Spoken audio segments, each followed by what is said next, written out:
developing country, I think, are a strong votary of developing country needs in multilateral platforms as well as in BRICS.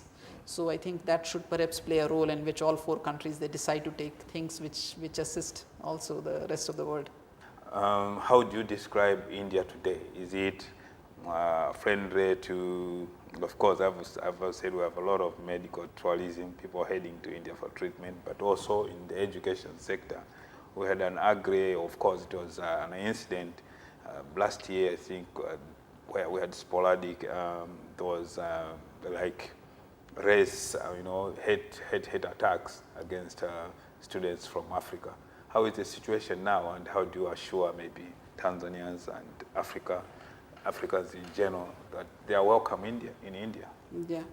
No, I think these incidents have been sad and painful for us and as India, and Government of India acted very strongly as soon as these incidents happened, and this action was in terms of countering that specific incidents, in terms of charging the people who were seen to be involved, in terms of taking the investigation and the legal process against them quickly.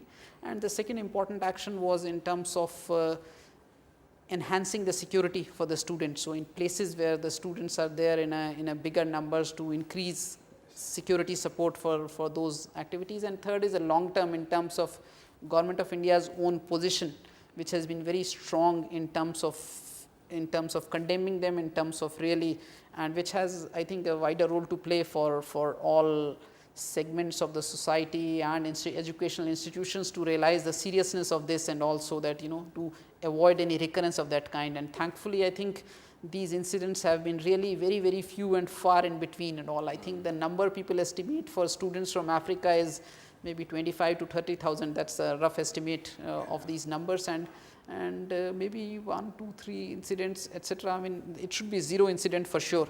But I think the kind of measures which are in place, I think things are okay, and I think the students are continuing to go, and we are making sure, and Government of India is committed publicly to ensure the security and safety of all students in India.